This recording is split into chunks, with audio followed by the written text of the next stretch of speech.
Well, good morning, everyone. Welcome to day 23 of the Democrat Shutdown. And today, you all know, we have a special guest with us. We're delighted to welcome back to Congress U.S. Secretary of Transportation Sean Duffy. I enjoyed serving with him during my first few years here, and we're grateful he's serving our country in this very important position right now in these very challenging times. He's a very busy guy, but he'll give us a few minutes to give you an update here in just a moment.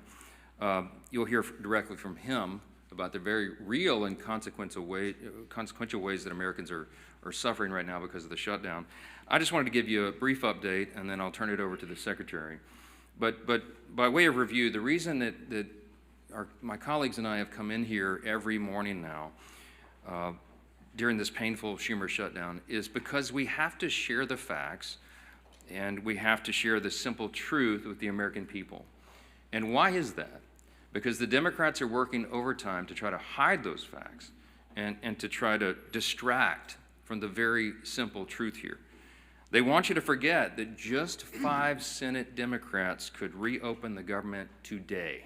All we need is 5 of them. They try to pretend that their counter-proposal deal doesn't reinstate free health care for illegal aliens, $200 billion of taxpayer funds. They try to pretend that their counter-proposal would not send billions of dollars in wasteful spending for social projects in foreign countries overseas.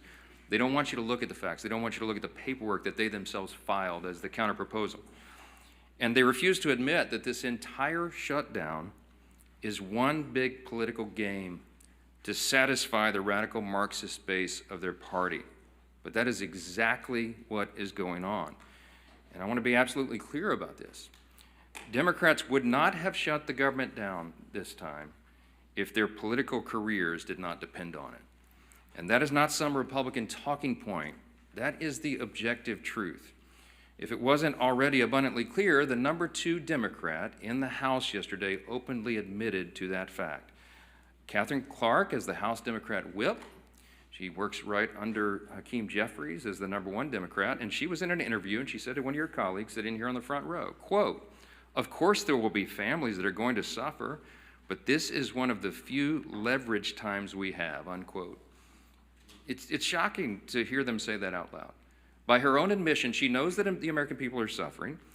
Democrats know that millions of federal workers are desperate for their paychecks. They know that thousands of flights have been delayed. They know that SNAP benefits and nutrition assistance for women, infants, and children are in jeopardy for millions of American families. And yet, they don't seem to care. But you know what? Take heart, America, take heart, because all your suffering is for a good cause. It's for the Democrats' political leverage. That's what the number 2 Democrat said here yesterday. It is utterly shameful. The obvious truth is that only a Democrat could get away with saying such abhorrent things without the media batting its eye. I guarantee you, if the tables were turned, if the Republicans were the ones holding the country hostage and openly admitting to it, it would be absolutely explosive. It would be wall-to-wall coverage, and everybody in this room knows that. Every single mainstream media outlet, every newspaper in America, every single day would have that on the top fold as the big headline. But of course, that's not what's happening right now. Coverage of all this has been sporadic and almost every time spun to try to somehow favor the Democrats who have put us in this mess. Democrats own this. They have said so themselves, and you just have to listen to their own words. Don't listen to us. Chuck Schumer himself said infamously, "Every day of the shutdown gets better for us," meaning the Democrats. And then you had the Democrat whip here say yesterday, openly admitted, they're holding the country hostage for their political leverage. They're perfectly fine with that. They're perfectly okay with real pain being felt by real Americans as long as it helps their political agenda as they see it, as long as they can force $1.5 trillion new dollars in spending on America and get illegal aliens back on health care funded by U.S. citizens. That's their counterproposal. And largely, so many in the media are turning a blind eye to that. Well, as I said earlier, we've stood up here every day and talked to you about some of the terribly harmful effects that the Democrat shutdown is causing on Americans. We talked about troops at risk of missing their next paycheck. The nutrition assistance for women, infants, and children is under threat. Now SNAP benefits will not be sent to those who truly need it. But there's another very important group of federal employees that we want to highlight today because they also aren't getting paid and the consequences are being felt around the country. Air traffic controllers, some people call the policemen of our skies, they have been showing up at work without pay. And news reports have suggested that these men and women are seeking outside employment just to keep their families afloat. Some of them are working these long shifts, and then they're hopping in a car and driving for Uber, or they're delivering for DoorDash all night. And you just have to think about what a heavy thing that is. These men and women have one of the most stressful jobs in America. They cannot be 99.5% accurate or 99.9% accurate. They have to be 100% accurate 24 hours a day, 7 days a week. And now they're being forced to work longer hours, take on multiple jobs, and maintain the same level of excellence, again, all while Democrats hold their paychecks hostage. This is what one air traffic controller said in their own words in an article, quote, "The financial anxiety doesn't just hurt morale, it directly affects safety. When someone responsible for thousands of lives a day is worrying about whether they can pay rent or feed their kids, focus suffers. Controllers were already underwater with pay and staffing before the shutdown, and now we're drowning," unquote. As a reminder, and this is pretty ominous, but you remember the article a few days ago where the Democrats were quoted saying they won't reopen the government unless, quote, "planes are falling out of the sky," unquote. We pray to God it doesn't come to that, obviously. But the longer this shutdown goes on, and as fewer air traffic controllers show up to work, the safety of the American people is thrown further into jeopardy. Now, I'm heartened that we have a leader like Secretary Duffy. He has an extraordinary team. We have extraordinary air traffic controllers in this country, and they are maintaining the safety against incredible odds. But right now, there are 13,000 air traffic controllers and more than 50,000 TSA officers who are showing up to work without pay. Our Secretary Duffy's doing a great job to triage this, but he noted that normally just 5% of flight delays are the result of staffing shortages. Right now, that number, at least 2 days ago, was 53%. According to online flight tracking databases, there were 19,000 delayed flights from Saturday to Monday, and an additional 1,600 canceled flights during that same period. That number is only going to increase as the Democrat shutdown continues, especially as air traffic controllers are set to miss another paycheck on October 28. We are rounding into a holiday season, as we all know, and we're in the middle of the height of the football season. This is peak travel time for the U.S. Hundreds of thousands of Americans are going to travel to football games this weekend, for example. And if the current trajectory continues, many Americans could miss watching their favorite teams and reconnecting with friends and family. So football fans, hey, if you're stuck in the airport this weekend while your favorite team is about to kick off, you can blame the Democrats for that, all right? They own this shutdown and they own the consequences too. So now here to share this firsthand perspective of some of the ways this shutdown is stretching thin American air travel and all of our air infrastructure is our extraordinary Secretary, Sean Duffy. And then after he speaks, you will hear from the chairman of Transportation and Infrastructure, our committee here in the House, our good friend Sam Graves. Mr. Secretary, thank you so much for your time. Thank you, buddy. Thank you, Mr. Speaker. First off, I want to thank the Republican leadership team and Republicans in the House for your votes to keep the government open, keep the government funded. Usually this is a House problem. It's in the Senate right now. The Senate can't find the votes to keep the government open, and it's Democrat votes. And I thought you made a really good point, Mr. Speaker, that I do think in the Democrat senators' hearts, they want to vote to open the government up. They don't want to hurt the American people. But we've seen they have a radical base, a base that's out of control. And if they vote to open up the government, what's going to happen is they are going to be primaried. They are going to be attacked. Maybe their funding might dry up. And so this shutdown is not about the American people, not about the pain that America experiences because of the shutdown. This is because Democrats are concerned about their own hide, and they've sold the country to the most radical element of their country. And I think that's really shameful. It's too bad. I also want to thank the Congress, and led by Sam Graves. Many of you have seen what's happened with our air traffic control system. It's old, it's antiquated, it's safe, but it has to be massively rebuilt. We need a new system, and I want to thank the House for leading that effort. We've asked for $31.5 billion. We got a down payment of $12.5 billion to begin that really important work. Before the shutdown, we have crafted our teams in a way that can keep that work moving forward. It doesn't stop during the shutdown because, again, 6 months from now, you all won't care that Democrats shut the government down. You'll want to know what the results are and the progress of building this new system. So that is still operational. But I do want to talk about air traffic controllers for a moment because I think this is incredibly important. They're angry. I've gone to a number of different towers over the course of the last week to 10 days. They're frustrated. They're frustrated that the Congress is focused, at least in the Senate, on paying for health care benefits for illegals as opposed to paying their paychecks for the great work that they provide to the American people. That makes them angry. You've seen, as the speaker mentioned, across the national airspace, we see there's certain centers or TRACONs or towers where we'll see a lower staffing. When we have lower staffing, what happens is you'll see delays or cancellations.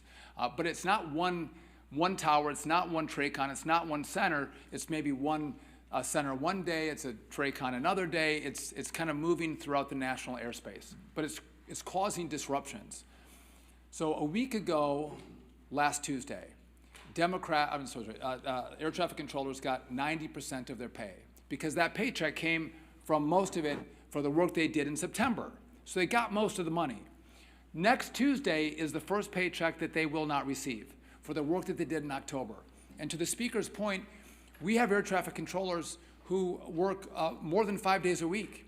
They work 6 days a week to make sure they can cover air travel throughout the country. And so if you have a controller that's working 6 days a week, but has to think about how am I going to pay the mortgage, how am I going to make the car payment, how am I going to put food on my kid's table, they have to make choices. And the choices they're making is to take a second job. Well, I don't want my air traffic controllers to take a second job. I want them to do one job. I don't want them delivering for DoorDash. I don't want them driving Uber. I want them coming to their facilities and controlling the airspace. But they're having to make decisions about how they spend their time to make sure they put food on their table, feed their kids, and support their family members. I want to make one other point really clear. Some have asked about safety, or you maybe ask me if I'll let you give me some questions. Safety is paramount for us. And so if we don't have the staffing levels in a tower, TRACON, or center, you will see us delay traffic. You will see us cancel flights. Because I want you to get to where you're going. I want America to get to their destination and get there safely. And it's not moving as many flights as possible. It's moving as many flights as possible safely. That is our mission. That is our number one goal. And if we can't do that, you'll see the flights come down. You will see the delays and you'll see the cancellations.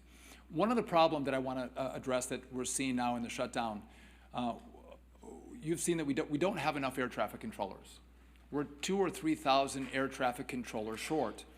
And so what I've done is I've developed a plan to supercharge air traffic controllers into our system. The president said, bring in the best and the brightest, young men and women to work in this space, which is what we've done. We've shortened the timeline from testing to get into to our facility where we train our air traffic controllers in Oklahoma City. Shorten the timeline. Get the best and the brightest. The highest test scores come in first. And that's what we've done. It's going to be a multi-year process to make up the shortfall that we have in the system. But I'm getting word now from Oklahoma City where I have young air traffic controller students who are now telling me, what the hell am I doing? Why am I going to take this job? They're thinking about leaving the academy, smart young men and women, because they don't want to work for a system that won't pay them, that doesn't guarantee them a paycheck. And their paychecks are at risk. We pay those controllers as they go through the academy. We don't pay them a lot of money either. They rely on that. And when that money doesn't come, it creates not just disruptions for when Democrats in the Senate decide to forego the crazy left and actually fight for America. That's problems that ricochet in the months and the years to come. And I think it's important that we tell that story. because if we don't, I think that you can give the Democrats a pass. We have to talk about the real consequences of what this shutdown does, talk about who we're fighting for, and why this matters to, again, open up your government. Open it up. It's easy. And then sit down and negotiate. Have a conversation. But to allow the radical element in the Senate to hold America hostage, I think would be shameful. That's not how we operate. We don't negotiate when that is the structure set by Democrats. So I'm all in favor of making sure this funding comes. Let's open it up. Let's have a great conversation. Let's figure out where we go forward. And I think that would be the most common sense approach. But I'll just tell you this. I want to reiterate, we are all about safety. And we will make sure we work every day on that part of our job. But again, I can't guarantee you that your flight's going to be on time. I can't guarantee you that your flight's not going to be canceled. It's going to depend on our air traffic controllers coming in to work every single day.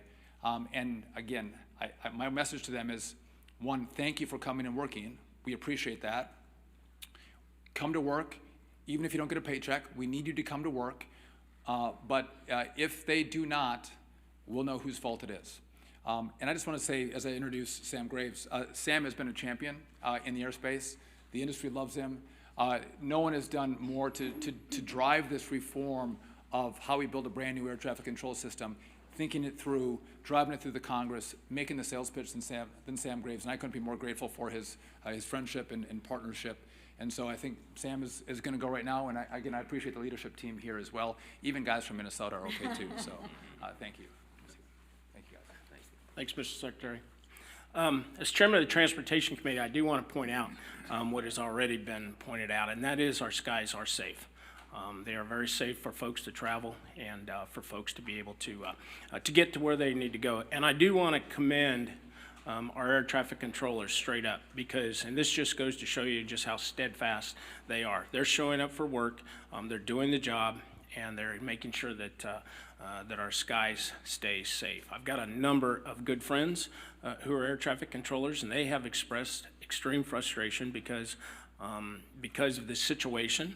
They're worried about getting paid. They're worried about, as was pointed out, meeting that mortgage and being able to make the car payment or whatever the payment is that they have to do, or take care of their family. Something as simple as that. I do want to commend the Secretary and the President for filling all of the open seats at the Academy in Oklahoma City. They hit their quota of 2,000 new air traffic control students that are learning, and I want to commend them on increasing the pay for students going to the Academy. It's needed, and it's also needed to be able to attract the best and the brightest that are out there. As the Speaker pointed out, this is political gamesmanship on Senator Schumer's part, and it's unfortunate that he's weaponizing the air traffic controllers and he's weaponizing families as we go into the holiday season when it comes to those delays that will ultimately probably happen and the cancellations that are probably going to happen. And as the Secretary pointed out, we need to remember who it is that is causing this and why they are causing this. This is political games. All we need to do is pass the clean CR so we can move forward and then talk about these things that need to be talked about. So, thank you. Mr. Leader. Thank you, Sam, and appreciate the job that our chairman of the Transportation Committee is doing. Really appreciate the job that our Secretary of Transportation, Secretary Duffy, has been doing, and especially want to thank those air traffic controllers who are showing up to work. Work that even in normal times is an incredibly stressful job. You know, as you can imagine, at any airport in America, but especially the busy ones, you might have dozens of flights coming in and out every single hour. And their job is to manage those flights so that everybody on those planes lands or takes off safely and gets to their destination safely. That's their job, that's their priority, it's their passion. And yet, when you add to that, again, in normal times, an incredibly stressful job, when you add to that the uncertainty of whether or not they're even going to get paid, while they still have the obligations of paying their house note, their rent, their car note, putting food on the table, adding that extra level of stress to an already stressful job is really straining the system. And so as Secretary Duffy talked about, some have taken to get second jobs, jobs that take them away from their current job. It's led to flight delays. It's led to real hardships for American families. As we're approaching Easter, Thanksgiving in just a couple of weeks, imagine you're planning your Thanksgiving vacation to go see your family somewhere else, maybe a kid returning from college to go see their family for the first time in a few months, and you don't know if the flight is going to be scheduled, if the flight's going to be on time, if you're going to be able to make it home. This is unnecessary, and people are starting more and more to ask the question, why is this going on? Why do Democrats continue to vote no? Not on a bill that solves all of our differences, a bill that just keeps the government running, puts the food on the table of those air traffic controllers while we negotiate our differences. That's all we're talking about, a clean CR, a bill that just lets us keep the government running while we still negotiate the big differences we have. And more over the last few weeks, you've heard Democrat senators say it out loud while they're casting no vote after no vote after no vote, hundreds of times, by the way. Over 600 times, Democrats in Washington have voted to shut the government down. Think about that. Over 600 times between the House vote, the Senate votes over and over again, as if it's just some repetition. All it takes is 5 Democrat senators to have the courage to say, let's just open the government back up again so we can negotiate our differences. But they're starting to say publicly what we've said out here, what they've been saying privately, is they're scared to death of their far left radical base. That's why the Democrats did it. It has nothing to do with policy differences. That's what we can negotiate when the government's open. And everybody knows that. And so why are they doing it? And here we go. And you heard the speaker talk about it. But you had the House minority whip. Quote, shutdowns are terrible, of course. There will be families that are going to suffer, but it is one of the few leverage times we have. Leverage. Yeah, sure, they're okay with people suffering, but boy, does it give them leverage. For what? To appease their radical base, to show their radical base they're fighting Donald Trump. So they've made the calculation it's okay to cause suffering to families. Schumer, of course, quote, every day gets better for us.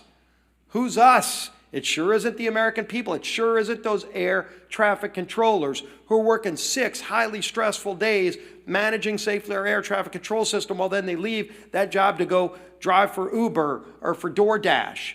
That's not a better day for them, but boy, Chuck Schumer's happy. Bernie Sanders, quote, you reopen the government and we lose our leverage. That's what this whole shutdown is about, close quote. That's Bernie. Leverage. You hear it over and over again. The American people, especially federal workers, are considered by Democrats to be leveraged, to be pawns in their game. Senator Coons, quote, the point of this shutdown is not just suffering for suffering's sake, but to make a point. What point? A point that you can cause suffering on other people so you can get leverage to go back home to Los Angeles or San Francisco or New York City and show the socialists, look at me, I've made Donald Trump, have to go and move some money around to figure out a way to pay federal employees. I'm creating chaos in Washington. That's what they want to do. That's their leverage, so they can get some pat on the back from socialists and Marxists who want chaos in America. It's disgraceful. And everybody knows it, but they don't care. They don't care because as long as they're appeasing the radical base, that's what their leverage is all about. The American people to Democrats are considered pawns for leverage to go and make the far left radical base look like they're fighting Donald Trump. And I'm going to finish with this. Air traffic controllers, again, as Secretary Duffy, as Chairman Graves have talked about. Right now, 13,000 air traffic controllers are working without pay. 13,000. Some of our air traffic controllers who work 6 days a week, or you've heard it, driving Uber, doing all these other things. Nick Daniels, the president of the Air Traffic Controllers Association, said, quote, "To think that somehow we can live with, you'll get paid eventually, that doesn't pay the controllers. That doesn't pay the mortgage. That doesn't pay gas. That doesn't pay the food bill." That's the burden. That's the burden those 13,000 air traffic controllers, whose job every day is to keep us safe when we fly on airplanes, is. And why do they have that extra stress? Why do they have that extra burden? So that Senate Democrats can feel like they've got leverage over who, over what, to what end. This is madness. There is no end for them. They just think this is some kind of game, and the American people are pawns in that game. It's got to end. Our whip, Tom Emmer.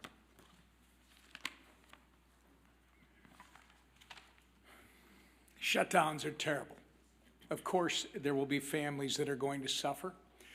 We take that responsibility seriously. But it is one of the few leverage times we have. You've heard that 3 times now. A direct quote from the number 2 Democrat in the House, Catherine Clark. Meanwhile, in Massachusetts, which is Catherine Clark's home state, 45,000 federal workers are being forced to figure out how they're going to pay their bills next week. More than 1 million SNAP enrollees and 123,000 women, infant, and children who require nutritional assistance, they're going to be impacted, Catherine. Telehealth services and a home hospital program have been put on pause. Tens of thousands of travelers who come through Massachusetts airports are at risk of experiencing flight cancellations and delays, as you heard from the secretary this morning. Obviously, we can go on and on about the ways people in Whip Clark's home state and across the country are being forced to suffer because the Democrats refuse to reopen the government. But they don't care, because to them, suffering is leverage. To them, this is one big political game. It doesn't matter that millions of Americans are hurting because, as Chuck Schumer says, every day gets better for us. What a disgusting, despicable mentality to have. The truth of the matter is, Democrats could end their shutdown madness today if they would simply do their jobs. All they have to do is stop playing politics, pass our clean CR, and reopen the government for the people they were elected to serve. We're going to continue giving them opportunities to do the right and reasonable thing. The question is not whether they are able. The question is whether they are willing. I hope they come to their senses soon, but until then, we're going to hold them to account, and we expect everyone in this room to do the same. Lisa McClain. Thank you, and thank you, Sam, for being here today, and thanks, Secretary Duffy, for being here as well to talk about the reality of the air traffic controllers and the American people. The American people deserve the truth. Republicans are out there serving the American people, while Democrats are using suffering of the American people as leverage. And let me say that again because I believe it is warranted. Republicans serve, Democrats use. And you don't have to take my word for it. I know you've heard it, but I need to say it again because I was on a news station this morning, and when they played Catherine Clark's comments, they're like, the question to me was, why are Republicans so upset about it? Like, why are Republicans upset about it? Everybody should be upset about it. I mean, this is what she said, the second highest ranking Democrat in Congress. This is what she said yesterday. Congresswoman Clark admitted, and I quote, "Of course there will be families that are going to suffer, but it's one of the few leverage times we have." Let that sink in for one moment. They are admitting, she is admitting, yes, American families are going to suffer, but we got to use you as leverage. Let that sink in. Does that not outrage anybody? I'll tell you who it does outrage: the American families that are actually suffering. So let me share this with you. And what I need you to ask them is, what are they suffering for? So what are the Democrats using the American people's suffering for? What leverage are they using that for? Well, let me tell you. To push their $1.5 trillion in wasteful spending, to fund health care for illegals, the Democrats think it's right for the American people to suffer so that we can deliver Sesame Street to Iraq. Sesame Street in Iraq? Democrats, Catherine, she thinks that's all right to have the American people suffer for that. Someone connect those dots for me. I mean, seriously. I hope to God you are asking her why. Because the questions that I get is, why do you think that's bad? Are you kidding me? I mean, we have lost our minds. They've lost their minds. It's disgusting and it's insulting, right? They want to bankroll LGBTQ propaganda in South America on the backs of Americans suffering. Again, let that one sink in. And you know what? That does make me angry. It does make me angry, and it should make all of you angry too. Democrats are squeezing working families just to bankroll their pet projects. Good job of leveraging suffering on the American family. Meanwhile, Republicans are doing what we always do. We're rolling up our sleeves and we're doing the work. Let me give you some examples. Congressman Zach Nunn met with rural health care providers and first responders, right? Remember, the Democrats are the ones that want to repeal that $50 billion for rural health care, right? They talk out of both sides of the mouth. So concerned about health care, but let's repeal the $50 billion back. Okay. Congressman Bilirakis met with troops working without pay and veterans struggling to access services. Dozens of Republicans are back home cleaning up parks, volunteering at food banks, and helping struggling families. The contrast couldn't be more clear. Democrats see suffering as leverage. Republicans see it as a call to serve.